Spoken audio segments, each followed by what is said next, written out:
gobierno. Vamos a hablar ahora, les decía más temprano, importantes los decretos legislativos, las facultades del Ejecutivo para legislar en materia de la lucha contra la inseguridad ciudadana y el crimen. Dentro de esos varios decretos, dos tienen que ver con la tala ilegal. Uno, básicamente, es el marco de la lucha contra este flagelo, y el otro con las penas, ¿no? Porque hasta hoy, o bueno, hasta ese momento, porque ya se viene haciendo efectivo en el Código Penal, no había pena efectiva. Y ahora sí se puede llegar incluso hasta los 10 años. Importante, ¿por qué? Uno dirá, ¿pero qué tiene que ver la tala ilegal con la inseguridad ciudadana? El crimen, mejor dicho, uno no sabe por dónde viene la ruta del dinero para el crimen. Y es por esto que el Ejecutivo ha trabajado durante meses que les dio el Parlamento para este fin. Nos acompaña a César Furment, él es alto comisionado en asuntos de lucha contra la tala ilegal. Bienvenido, general. No, muchas gracias a usted por la oportunidad. Conversamos hace unos meses y en realidad la voluntad política y de este gobierno estaba ya enmarcada, ¿no?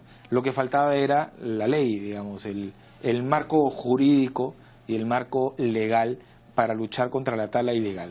¿Usted cree que con estos dos decretos, además de facilitarles el trabajo seguramente, ya se puede acabar con esta actividad? Indudablemente que el producto de la delegación de facultades es una muestra de parte del Estado de querer luchar frontalmente contra las infracciones y contra los delitos que han venido ocurriendo. Es una herramienta que va a permitir que las autoridades que tienen principalmente la acción inicial y decidida, como son la Policía Nacional, el Ministerio Público, la Dirección General de Capitanías y Guardacostas, en el caso del ambiente de la Amazonía, los ríos, puedan hacer un trabajo decidido. Y en este caso, definitivamente, lo que se busca, lo que ha buscado el Poder Ejecutivo es golpear en la parte de la economía de aquellas personas que estén incurriendo en este tipo de cosas. Claro. Y yo siempre he considerado que para mí las penas sí son disuasivas, ¿no? Contrariamente a lo que dicen muchas personas. El hecho de darle pena efectiva ahora, y hasta 10 años me parece, ¿no? En algunos casos hasta 10 años, hasta 12, perdón. Hasta 12. ¿Usted considera que, ya conociendo el contexto, digamos, y el sector, sí es pertinente? Indudablemente que aquí la labor que realice el Ministerio Público, el Poder Judicial, en aplicar tipo de sanciones... Esa es la otra parte, ¿no? El criterio de los jueces. Que es lo último que había que llegar, ¿no? Llegar a tener que privar la libertad a las personas, pero no han entendido, pese a los años que se han venido luchando con este tipo de... ¿Eso quiere decir que no hay una sola persona en prisión? Pero es mínimo, y también se están incluyendo en este caso no solamente a los infractores, sino también a los funcionarios e inclusive a los servidores públicos. Claro. Ya no únicamente a los funcionarios, sino también a los servidores públicos. Ahora, eso es un buen punto a tratar, ¿no? Porque claro, puede existir la ley, puede existir la voluntad política, puede existir el trabajo de buenos... por ejemplo, en la interdicción, como pasa en la minería, seguramente la policía, el ejército, pero muchas veces hay corrupción, ¿no? Por medio. ¿Cómo acabamos con eso? ¿Estas leyes, esos decretos pueden alcanzar a estas personas también? Y lo que ahí debemos entender es que en el caso de la corrupción es corrupto el que recibe como el que ofrece o da. El corrupto y el corruptor. El corruptor. Y en ese ámbito, en ese contexto, no se entiende. Solamente se indica el funcionario es culpable, el servidor es culpable, pero también lo es el que propicia este tipo de hechos. Ahora, general, para poder contextualizar, ¿cómo dividimos la tala legal de la tala ilegal? Es muy buena su pregunta. En este caso, los derechos constitucionales, en el caso de la interdicción de tala ilegal, está respaldada por la acción que realiza el Ministerio Público, que es la autoridad responsable de decidir en qué lugar, en qué momento se va a hacer y qué medidas adoptar. Porque existen tres modalidades en este tipo de interdicción. El decomiso especial, que es la más importante, y la destrucción o la reducción del valor comercial. Las dos últimas son de aplicación residual. Quiere decir que cuando no se pueda aplicar el decomiso especial de madera o de los instrumentos utilizados para el delito, que pueden ser un cargador, una maquinaria, una motosierra, que puede ser un camión, y no sea factible el traslado de los objetos o los instrumentos de delito, o no sea viable el decomiso especial, se emplearían estos dos últimos: la destrucción o la reducción del valor comercial. Al hablar de reducción del valor comercial, ¿qué significa esto? El árbol en sí, cortarlo en trozos, de tal manera de que no sea comercialmente manejable, que no lo reciban en los aserraderos. Y poderlo utilizar de repente, si es sorprendida en algún lugar que puede ser utilizado por una comunidad. Claro, y se puede sacar. De repente, lo ideal sería que no lo cortaran. Obviamente. Pero si ya ocurrió, hay que utilizarlo de una mejor manera. Permítame seguir haciendo el paralelo con la minería. Sí. Porque nos ayuda a entender de las actividades. Por ejemplo, en la tala y en la lucha contra la tala ilegal, se está tratando de ver los mecanismos de ubicarla o en base a la ruta de dinero, o en base a no sé, si utilizan insumos o si utilizan cierta maquinaria. Hay zonas que me imagino que las zonas que están prohibidas lógicamente, pero hay unas zonas que seguramente por el hecho que son más inaccesibles es que se realiza esta práctica, ¿no? Sí, hace poco se visualizó en Ucayali, en una parte intermedia entre la Cordillera Azul, área natural protegida, y Sierra del Divisor, eso es lo peor, que ¿no? habían trochas corrosales donde no deberían existir, porque no habían concesiones, donde se visualizaron mediante un vuelo aéreo, en el sentido de que habían camiones, y de inmediato hubo intervenciones, pero por ejemplo la interdicción contra la tala ilegal permitirá trabajar ahí. Permitirá trabajar ahí. Definitivamente. Claro, es cortarle la vía, ¿no? Hacerse la más difícil a estos delincuentes, porque son delincuentes. Sí. Son delincuentes y... Bueno, son delincuentes y atentan contra el medio ambiente, ¿no? Por cierto, además, no es que a este gobierno le provoque simplemente hacerlo o porque no pagan impuestos y eso. Hay un compromiso del Estado peruano en la preservación del medio ambiente. El bien jurídico protegido es el medio ambiente, pero no hay que dejar de mencionar su relación con el ser humano, con la supervivencia de la humanidad. Correcto. Y mencionó usted algo relacionado al otro tipo de ilícitos que tienen que ver. Y una medida nueva,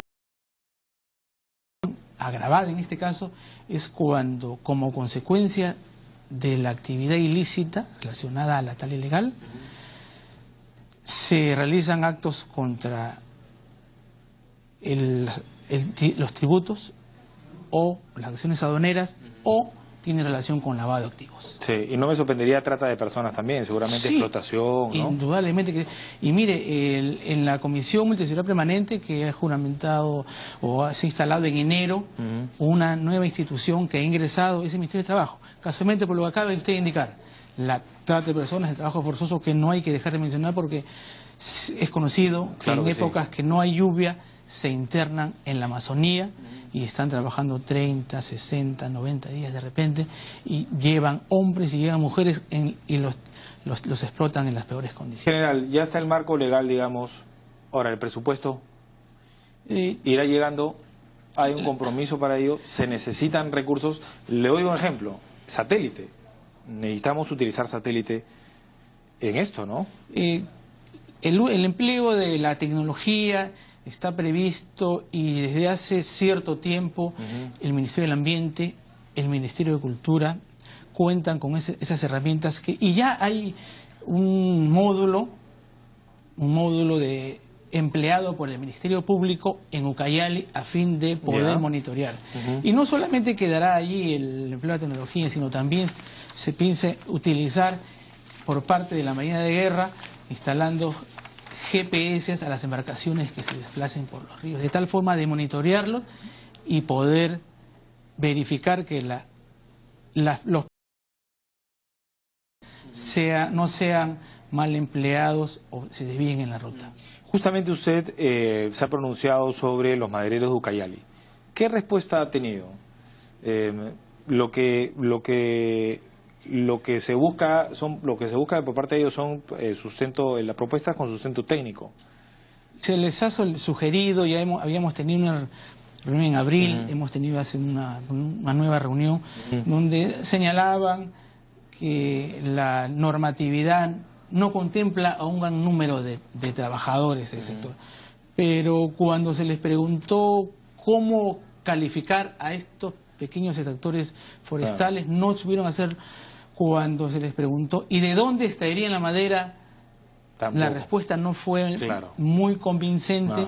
Entonces, ¿cómo la autoridad rectora nacional, en este caso el CERFOR, el Ministerio de Cultura, dicta una norma que los pueda formalizar cuando ellos mismos no tienen idea de cómo podría manejarse ese tema? Y lo conversan en el año 2015, cuando la norma está vigente desde el año 2000.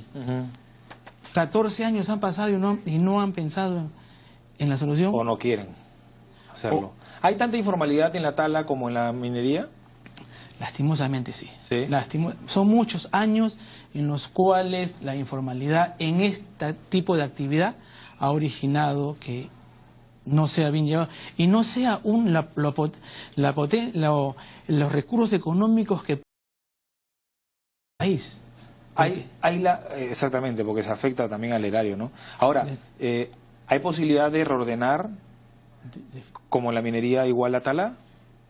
Porque ahora van a ir de frente a la interdicción. Debe realizarse, y la SUNAC también es parte de la Comisión Multisectorial y está desarrollando su labor de tal forma de orientarlos, de tal forma de acoger a aquellos que tienen que contar con la documentación necesaria, de tal forma de ir ingresando paulatinamente al círculo económico que favorezca al desarrollo de nuestro país. Claro, la actividad es distinta porque aquí se afecta al medio ambiente por lo general, y aunque hay una parte legal, yo entiendo también que dentro de los decretos hay recursos que se podían explotar, y ahora especies, ¿no? Y ahora entiendo que han sido más drásticos con ello. No, a ver, existen empresarios, existen empresas también que son formales y trabajan muy bien y se ven lastimosamente contaminados por la informalidad. ¿Qué es trabajar, qué es trabajar bien en las zonas idóneas y cumpliendo con los reglamentos? Porque entiendo que los que talan tienen que sembrar también. Deberían reforestar, efectivamente, ¿de acuerdo? Correcto. Hubo una intervención el 17 y 18 de agosto en Ucayali. 3 aserraderos de los 5 o 6 que se intervinieron, cuya documentación los autoridades intervinientes verificaron que estaban en orden. Y si están en orden, se tomó nota y continúen con su trabajo. Pero aquellos que no lo tenían, indudablemente que tuvieron que sancionar. Por eso es de que le mencionaba de que hay empresas que trabajan trabajan bien, en orden y cumpliendo y pagando sus tributos y incluso exportan, entiendo, ¿no? Sí, efectivamente. Y en el caso de los objetos del delito, la madera, que pueda ser entregada al Ministerio de Vivienda, al Ministerio de Educación, a las autoridades que participan, CERFOR o SINFOR, el Servicio Nacional de Áreas Naturales Protegidas, sin un orden de apelación, sino indudablemente si ocurre un hecho en una área natural protegida, es más fácil que lo utilice. Correcto, CERNAN. eso se entiende. Entonces, ¿qué entidad va a tener a cargo este trabajo, esta coordinación previo convenio? El CONAVI, la Comisión Nacional de Bienes. De tal forma de poder emplear y a su vez también de aquellos instrumentos de delito podrán ser subastados, vendidos o también empleados. No la madera sí en este caso no. Solamente podrá ser donada la madera. Donada. ¿Cuáles son, para ir finalizando, cuáles son las zonas más vulnerables o que están siendo mayormente afectadas? Además de las áreas naturales protegidas, ¿no? Que eso es lo más terrible, creo, porque es un doble daño, ¿no? a nuestro país. Y la Amazonía es una zona de mucha preocupación, no debemos olvidarnos de la costa. Sí. Estuvimos hace poco también en Chiclayo. Bueno, la Amazonía le está pasando a Brasil, es terrible, ¿no? Y en la costa, en Chiclayo, el algarrobo es también un tema preocupante. Iremos no solamente como ha sido la reunión que hemos tenido con la Administración Técnica Forestal y Fauna Silvestre de Chiclayo y de Piura con el fin de coordinar acciones, sino tendrán que realizarse también allí, de tal forma de que el sostenibilidad para poder hacer en forma permanente. no es muy fácil. Exacto, y uno va y hace una interdicción y a la semana siguiente están de nuevo ahí, ¿no? Pero la voluntad de las instituciones que tienen que, esencialmente la labor inicial es de primera, están muy motivados y esta herramienta, que la publicación que ha habido de la interdicción de contratar ilegal y como parte del Código Penal, las modificaciones que han habido al decreto legislativo 635 les van a dar un aliciente para que continúen. La última pregunta, no sé, por el tiempo, no sé si aún se puede, pero ¿hay algún decreto más pendiente? ¿O no, ya está todo ahí incluido? En el caso de tal ilegal, ya están todas las herramientas que se pensaron. Queda tramitar otras normas que serían necesarias por intermedio del Congreso. Y, por ejemplo, para el tema del lavado de activos, o sea, ir por el otro lado, ¿no? Por la ruta del dinero. También contempla la modificación del Código Penal desde extracción hasta comercialización. Y también está penal el financiamiento. Financiamiento, y se lo señalé, es un agravante si está relacionado al lavado de activos. Ah, genial, genial. Bueno, gracias, general. Es una buena noticia, creo yo, sin duda, ¿no? Porque en realidad, y repito, ¿no? El ánimo no solamente es que es lógico en un Estado de derecho, además que todos tributemos, ¿no? Y que se realicen las actividades de acuerdo a las normas y los reglamentos que dicta el Estado. Si no, pues es un ataque directo al pulmón del planeta, ¿no? Y nosotros que tenemos áreas protegidas con mayor razón, ¿no? Esto creo que cuando se pueda utilizar el satélite y se pueda facilitar también esta labor, nos vamos a dar cuenta, y incluso si comparamos seguramente, ¿no? las fotos y en fin las imágenes, vamos a darnos cuenta de cómo se está afectando nuestros bosques, ¿no? Y existe la convicción de los 12 integrantes de las dos instituciones representadas en la Comisión Sectorial de seguir trabajando con el ímpetu necesario y la motivación conveniente por la supervivencia de la humanidad. Claro. Proteger lo que Dios ha creado. La reforestación tarda mucho más, ¿no? En ese aspecto hay que reconocer la labor que está desarrollando el Ministerio del Ambiente, orientando e impulsando la reforestación necesaria.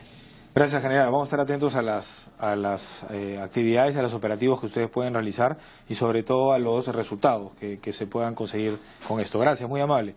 El general César de la Policía, César Furment, alto comisionado en asuntos de lucha contra la tala ilegal, a propósito de la promulgación de estos decretos que autorizan la interdicción, entre otras cosas. Se podrá destruir los instrumentos, la maquinaria, las embarcaciones, los tractores empleados por los taladores ilegales para extraer la madera. También hay artículos que modifican el Código Penal ya con pena de cárcel efectiva hasta 12 años, en algunos casos 10 normalmente, a quienes incurran en este delito. Pausa, quédese con nosotros, tenemos más información importante para usted aquí en 7.3 Noticias.